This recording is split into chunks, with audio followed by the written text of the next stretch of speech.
Please welcome the Democratic nominee for Vice President,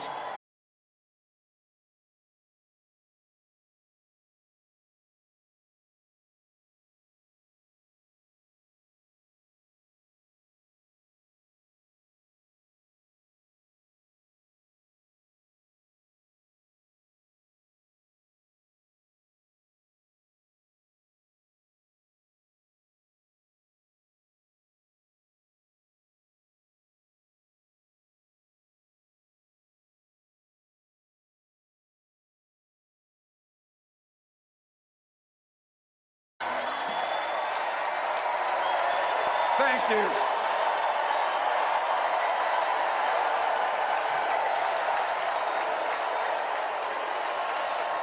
Thank you.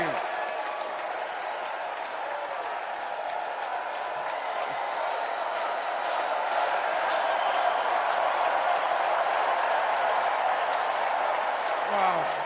Well, thank you. Thank you, first of all, to Vice President Harris. Thanks for putting your trust in me and for inviting me to be part of this incredible campaign. And a thank you to President Joe Biden for 4 years of strong, historic leadership.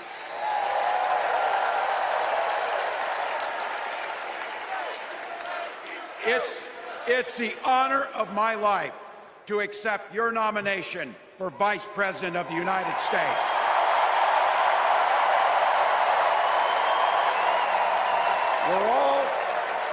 We're all here tonight for one beautiful, simple reason. We love this country. So thank you to all of you here in Chicago and all of you watching at home tonight. Thank you for your passion. Thank you for your determination. And most of all, thank you for bringing the joy to this fight.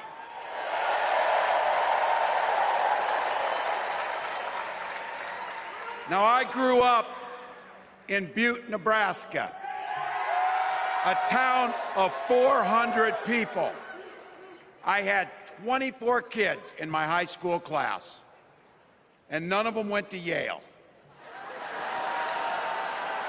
But I'll tell you what, growing up in a small town like that, you learn how to take care of each other. That family down the road, they may not think like you do. They may not pray like you do. They may not love like you do, but they're your neighbors. And you look out for them, and they look out for you. Everybody belongs. And everybody has a responsibility to contribute. For me, it was serving in the Army National Guard. I joined up 2 days after my 17th birthday, and I proudly wore our nation's uniform for 24 years. My dad, a Korean War-era Army veteran, died of lung cancer a couple years later. He left behind a mountain of medical debt. Thank God for Social Security survivor benefits. And thank God for the GI Bill that allowed my dad and me to go to college, and millions of other Americans. Eventually, like the rest of my family, I fell in love with teaching. Three out of 4 of us married teachers. I wound up teaching social studies and coaching football at Mankato West High School. Go Scarlets! We ran a 44 defense. We played through to the whistle on every single play, and we even won a state championship. Never closed the yearbook, people. But it was those players and my students who inspired me to run for Congress. They saw in me what I had hoped to instill in them, a commitment to the common good, an understanding that we're all in this together. and the belief that a single person can make a real difference for their neighbors.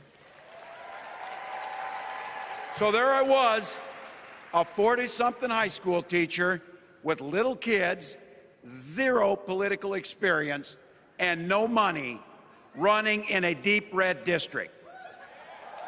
But you know what? Never underestimate a public school teacher. Never.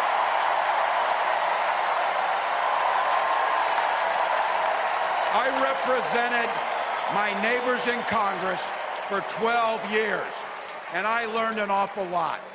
I learned how to work across the aisle on issues like growing the rural economies and taking care of veterans. And I learned how to compromise without compromising my values. Then I came back to serve as governor, and we got right to work making a difference in our neighbors' lives. We cut taxes for the middle class. We passed paid family and medical leave. We invested in fighting crime and affordable housing. We cut the cost of prescription drugs and helped people escape the kind of medical debt that nearly sank my family. And we made sure that every kid in our state gets breakfast and lunch every day. So while other states were banning books from their schools, we were banishing hunger from ours.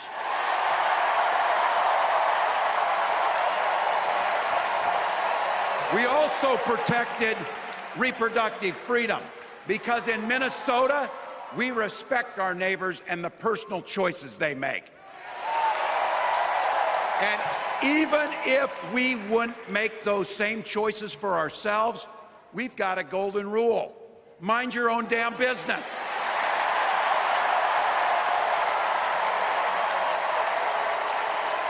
And that includes IVF and fertility treatments. And this is personal for Gwen and I. If you've never experienced the hell that is infertility, I guarantee you, you know somebody who has. And I can remember praying each night for a phone call, the pit in your stomach when the phone would ring, and the absolute agony when we heard the treatments hadn't worked. It took Gwen and I years, but we had access to fertility treatments. And when our daughter was born, we named her Hope. Hope, Gus, and Gwen, you are my entire world, and I love you.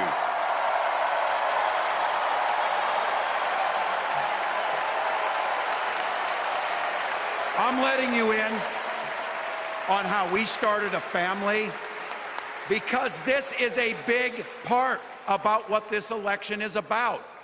Freedom. When Republicans use the word freedom, they mean that the government should be free to invade your doctor's office. Corporations free to pollute your air and water. And banks free to take advantage of customers. But when we Democrats talk about freedom, we mean the freedom to make a better life for yourself and the people that you love. Freedom to make your own health care decisions. And yeah, your kids' freedom to go to school without worrying about being shot dead in the hall. Look, I know guns. I'm a veteran. I'm a hunter. And I was a better shot than most Republicans in Congress, and I got the trophies to prove it. But I'm also a dad. I believe in the Second Amendment, but I also believe our first responsibility is to keep our kids safe.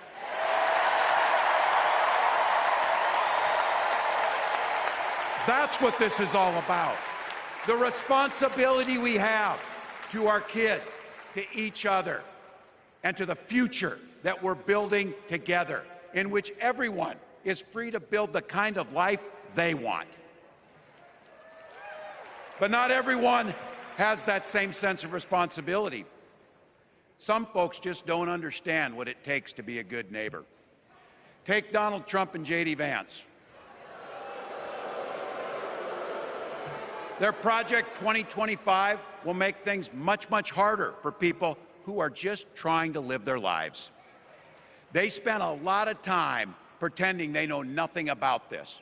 But look, I coached high school football long enough to know, and trust me on this, when somebody takes the time to draw up a playbook, they're going to use it.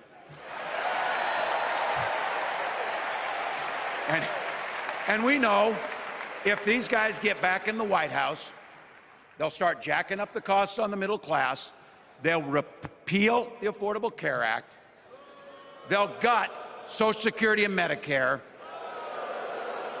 and they will ban abortion across this country, with or without Congress.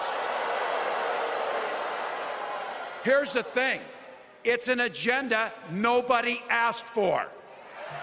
It's an agenda that serves nobody except the richest and the most extreme amongst us. And it's an agenda that does nothing for our neighbors in need. Is it weird? Absolutely. Absolutely. But it's also wrong. And it's dangerous. It's not just me saying so. It's Trump's own people. They were with him for 4 years. They're warning us that the next 4 years will be much, much worse. You know, when I was teaching every year, we'd elect a student body president. And you know what? Those teenagers could teach Donald Trump a hell of a lot about what a leader is. Leaders don't spend all day insulting people and blaming others. Leaders do the work. So I don't know about you, I'm ready to turn the page on these guys. So go ahead, say it with me. We're not going back.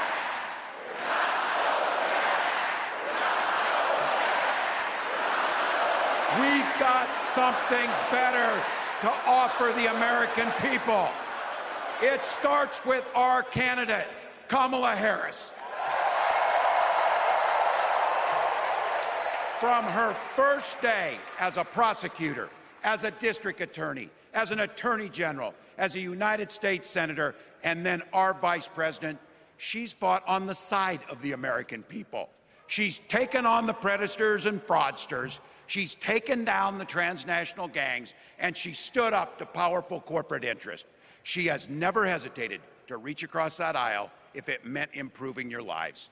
And she's always done it with energy, with passion, and with joy. Folks, we've got a chance to make Kamala Harris the next president of the United States.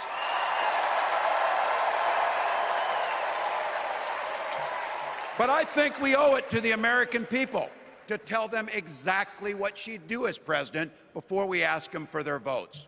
So here, this is the part, clip and save it and send it to your undecided relatives so they know. If you're a middle-class family or a family trying to get into the middle class, Kamala Harris is going to cut your taxes. If you're getting squeezed by prescription drug prices, Kamala Harris is going to take on Big Pharma. If you're hoping to buy a home, Kamala Harris is going to help make it more affordable. And no matter who you are, Kamala Harris is going to stand up and fight for your freedom to live the life that you want to lead. Because that's what we want for ourselves, and it's what we want for our neighbors. You know, you might not know it, but I haven't given a lot of big speeches like this. But I have given a lot of pep talks. So let me finish with this, team. It's the fourth quarter. We're down a field goal, but we're on offense and we've got the ball. We're driving down the field. And boy, do we have the right team. Kamala Harris is tough. Kamala Harris is experienced, and Kamala Harris is ready. Our job Our job for everyone watching is to get in the trenches and do the blocking and tackling. 1 inch at a time, 1 yard at a time, 1 phone call at a time, 1 door knock at a time, 1 $5 donation at a time. Look, we got 76 days. That's nothing. There'll be time to sleep when you're dead. We're going to leave it on the field. That's how we'll keep moving forward. That's how we'll turn the page on Donald Trump. That's how we'll build a country where workers come first. Healthcare and housing are human rights. And the government stays the hell out of your bedroom.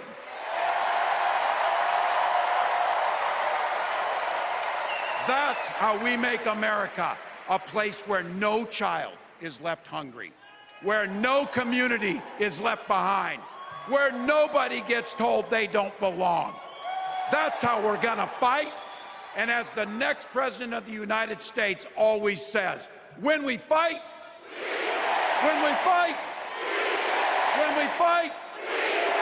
thank you.